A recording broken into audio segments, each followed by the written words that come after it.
Hello everybody, it's Alex and Tuna here. Today I've got a video kind of sped up to 200%, so this isn't real time. But it's a character I've been working on for the past month or so, just in my spare time. It's Mars Attacks, and what drew me to this character is that the face is like a skull, and I've always enjoyed doing skulls. And the brain was a little bit of a challenge in this model, where there's something I haven't done in a while or really done often. But right here, you should watch the video. I'm pretty much doing polypaint, trying to get some more detail popping out of the model and pushing and pulling some of the darks and highlights in here. As you can see in the bottom, I got Pure Ref up, and it's got a few images of references for the character. I kind of pulled some of the color from each image. And there was a lot of variations on this character. There's some very detailed versions, and there's some very cartoony, and then there's some that are from the movie. I kind of pulled from each one, picking and choosing what I liked. Right here, I'm kind of fixing the teeth. Some of it was mirrored, and I didn't want the Dynamesh to weld, so I had to separate the teeth a little bit. And right now, I'm kind of pushing everything back together. As you look at the image on the bottom left, the teeth are very white. I think I kind of try to vary it up, but not too much. A lot of veins. There's some veins in the eyes, and right now I'm just doing the poly paint to try to kind of finalize the model. As you can see, some of the details, I put a lot of veins in the brain. There was one of the references had very veiny kind of brain, and I kind of went back and forth between adding too much or too little or just enough. It was a little tricky. I added some extra detail kind of based on what references I saw, and kind of took a little more creative freedom on some of the stuff. Like if you look at the references, everybody did something for the helmet and the suit. And so I kind of pulled from a little bit from each one. Right here, I'm just kind of painting a little more highlight and darks on the nose, just to make it pop a little bit more. The tricky thing is that you can kind of trick the eye to see a little bit more than is there, and that way you're kind of playing with more of a airbrush kind of feel, and then trying to paint on there. And that's what that character on the bottom left kind of reminded me of, a little bit more airbrushed and not so much detail. So I wanted to kind of keep it true to the model of what was originally done. It was a fun character. I was just having fun with it, trying new techniques. Poly Z modeler. I'm sorry, not poly modeling. Z modeler. I'm still kind of learning the workflow with ZBrush, and so that's something that I'm trying to get a little more comfortable with. Coming from 3D Max, I'm used to my standard tools from there, but trying to incorporate the way ZBrush does it, because sometimes something ZBrush does is a lot faster and easier than doing it in Max, and then some stuff in Max, back and forth, just like any other program. But there are a few things that if I could find a standard workflow for it, then I probably wouldn't look back to Max for a little bit on a lot of this. I like staying inside of ZBrush because I don't want to jump back and forth between programs. Everything you see in this model was pretty much modeled in ZBrush. And right here, I'm just kind of painting some more stuff in, more detail, getting my brush, filling the object, trying to make it a little more interesting. And then right here, you can see I'm adding the material, give that slimy brain look to it. And I'm trying to fill that in. Now it looks more wet, more true to what it could originally feel like. Some of the references I saw, they weren't too slimy and wet, but I felt like it needed it. Just something to give a little more realism and kind of make it a little more modern at the same time. But this was fun. The brain, I just kind of followed what was on the left on the reference, but looking at other references of a real brain, the little I guess worm looking detail is a little more compact, but for what this is, I was happy with it. You're gonna put a helmet on them, and it was just mainly for fun. So I'm trying to wet up the eyes. I don't know if I stick with that. Maybe I'll change that. I'm just trying to give a little more unique features to it, to this character, so he can have a little more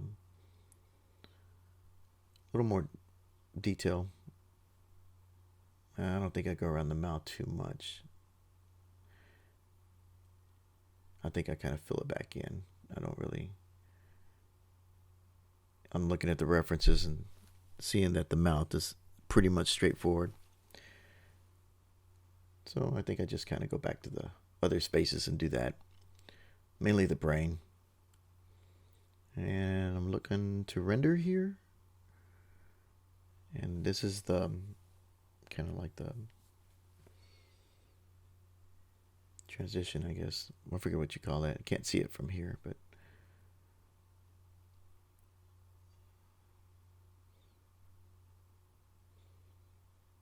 looking mean. This character, he looks like he's pissed. He's like, the next video I start the gun. That's something that's probably final, and then I also need to make a kind of a scenery. I still need to make a scenery for my last model, the Edward Scissorhands model. I got around to that. I kind of got sidetracked with this one, you know. But hopefully I can get back in there once I get this gun detailed out and put in the scene. A lot of this right here is poly modeled, and this part that I'm texturing right there was created with Z-Spears, and just kind of used the Z-Remesher to get the topology edge flow, and then made some detail insets in there. Model's not too complicated. He's pretty straightforward. Not a overly complex model. The brain was probably the most detailed part of the whole thing. But I like that. I like the simple look that this character has. Even looking at the little examples, I guess it's a toy that reference that I'm pulling up, but still pretty cool. And I'm using the Z color. There's actually, I really like the Z color. It's the first version was a little tricky, but this version was actually a lot better, a lot user friendly too. It was improved so much from the last time I've used it, and I plan on using it more often since it's really polished off. On the hand, I'm adding a little more detail, trying to get a little more character. Looking at the references, seeing that the hand has a little bit more something in the gloves, I guess. And that's what I'm trying to do, is get this modeled out and detailed out.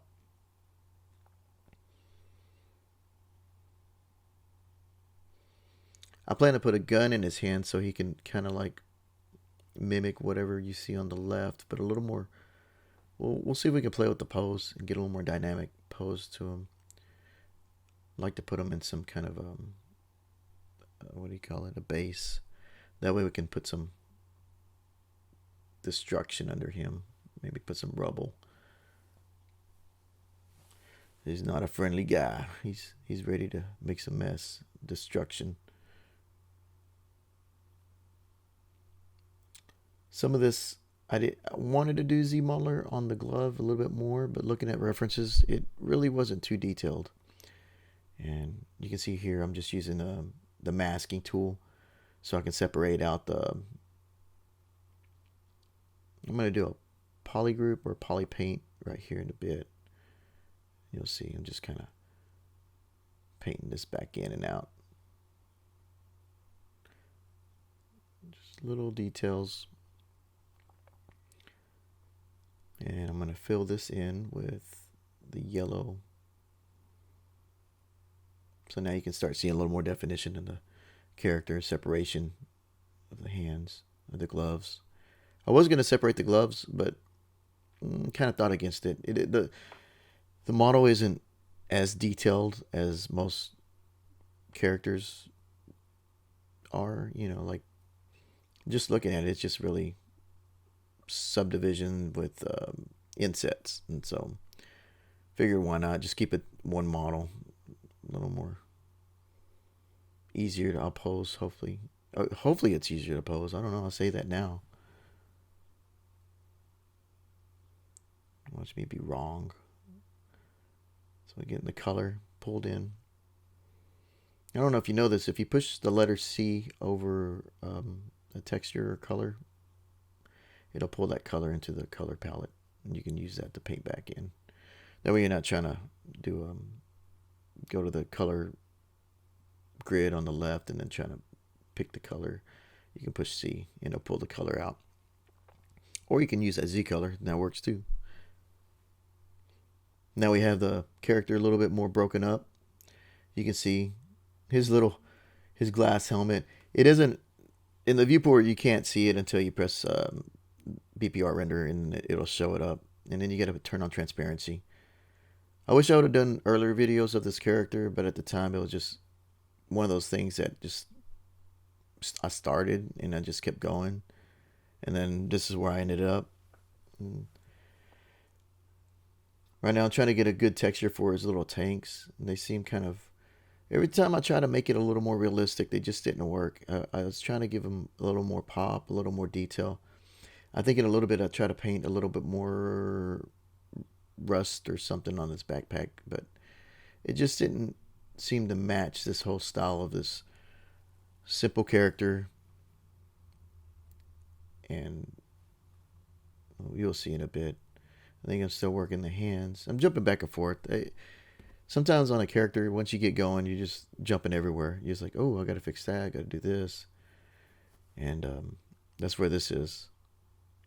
And I'm trying to get my mask working. No, not that one. There you go. And so I'm going to use the extract brush for this part. The extract works really well if you want to get a little extra detail. It's always fun. I think something happened with the subdivisions, so you couldn't. Oh, okay, there you go.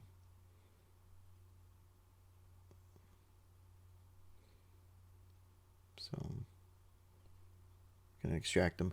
I know after this, for some reason the texture kept defaulting back, and I think I didn't have a material applied to it as the whole model did, but it kept jumping from that material even though I filled it.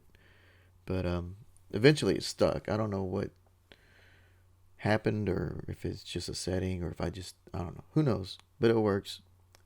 The issue was solved. But you'll see in the video, I think the little knuckles change color. And so I'm looking at a reference here, and that one was very detailed. And this one is more of a, I guess, I don't know much about the backstory. I just know the movie. I never followed the comics, but it looks like a fun comic to follow. But just trying to keep it traditional. I didn't try to take too much creative freedom with it. So, quick render, looking at the backpack. And then I need to fill out some of the detail to make it work. I didn't find anything on the detail of his little backpack. I guess this is probably the few times I'll just kind of want to fix without looking for references. Sometimes if you search too much, then you end up wasting time. And the little time I got, I just wanted to spend modeling, so I didn't spend time looking online to figure out what this was. So I go and actually detail it just from whatever I think it could look like.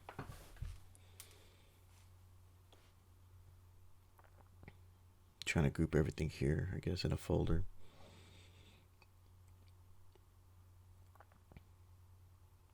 Oh, I was putting it in a folder so I can do kind of like hide unselected, but as a group. And this little piece I'm going to use to put in there. I got a little hotkey for delete edge loops. Not hotkey, but a button. And it's in there. You just got to pull it up and make a little window. So I always got to find it because every new version you got to reset most of your UI and everything else, and eventually you're just kind of like, where did that button go? And if you don't find it, then you have to look online.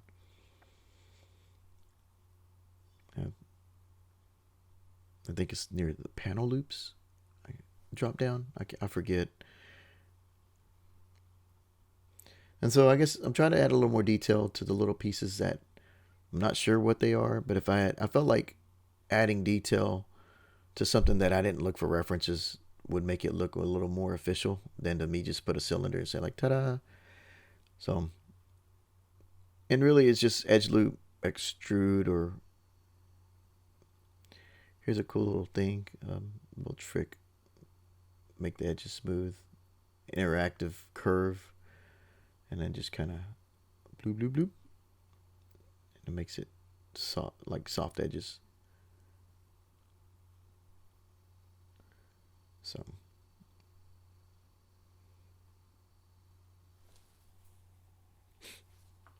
sometimes I'll do crease curve, and then every now and then I'll do an extra just segment to crease. It goes back and forth because some of my older ways of modeling used to use just insert an extra loop. And the curve thing I kind of forget sometimes, but lately I've been using it a lot. So I'm trying to make this a little more natural inside of there. Most likely you're not going to see this detail because it's behind them, but I guess that, that trying to perfect it even though you don't see it. I don't know if most people are guilty of it, but I always feel like I got to model everything, even if you're not even seeing it. I don't know. See, it's behind them. It's the smallest little detail, but it's there. Right here, I believe I start painting in some more detail on the little tanks. And I leave it, but I don't think it helped anything, but it could have. I wanted to kind of give a little more rustic, kind of like used feel to it. But it's not really much, but it's just enough. And I think I'll leave it there, unless I turn it back solid. Sometimes you'll try something and it works, and sometimes you'll try something and you're just like, eh. And I think this was just a slight little extra detail because I felt like it was too clean, given for what it was. But the references show them real clean. I wanted to make some like damage marks on it, but at the same time I felt like if I damaged just a part of it, I had to damage the whole thing, and that's not what the character looks like. I want him to look like he just came off ready to start destruction. He's the destructor. He doesn't.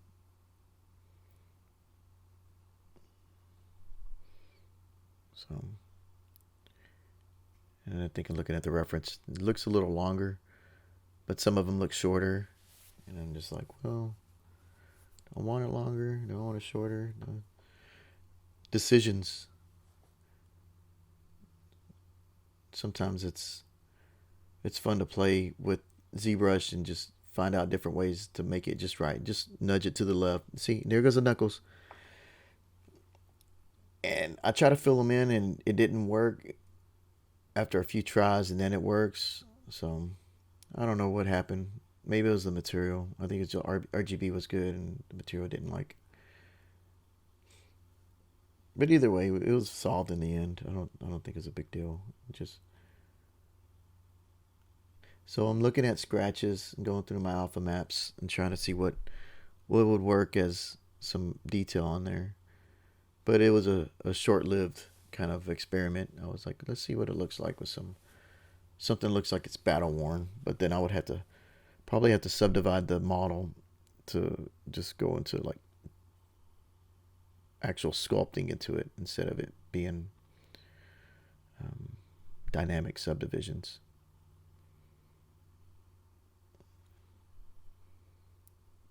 And so I'll look at this and see if it'll stay.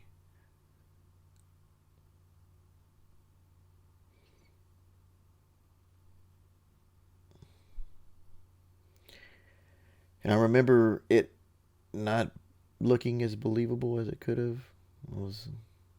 I gotta invert the texture. I was just trying to see how it read on the model.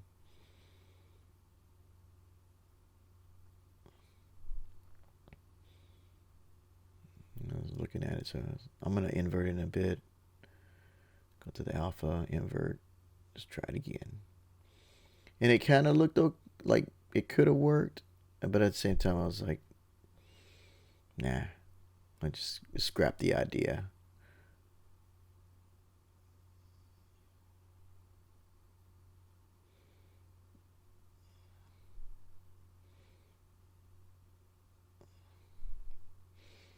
You can see me trying to get it at the right angle, but it didn't matter what. I'm still looking for a material to make it work, just to make it look a little more polished. I don't know if I go with that one. Let's see if it stays. I was trying to find something that, and I render it, and they're like, eh. And look at his knuckles. His knuckles changed again. So I'm guessing it was the texture, and I'm just like, okay, why did the knuckles change?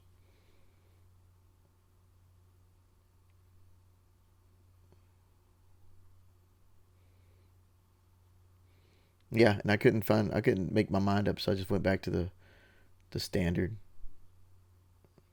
And they're like, why? And then I fixed it again. I was like, you know what? 100% RGB fill. It looks like it stays after this. But most of that, what you see right here is where I end up. The next video that I'm going to do is mainly on the gun. And it shows it being made in ZBrush from start to finish. Hopefully that's not too long of a video, but we'll see. But I hope you liked what you saw. I don't know if it's informative, but thank you for watching.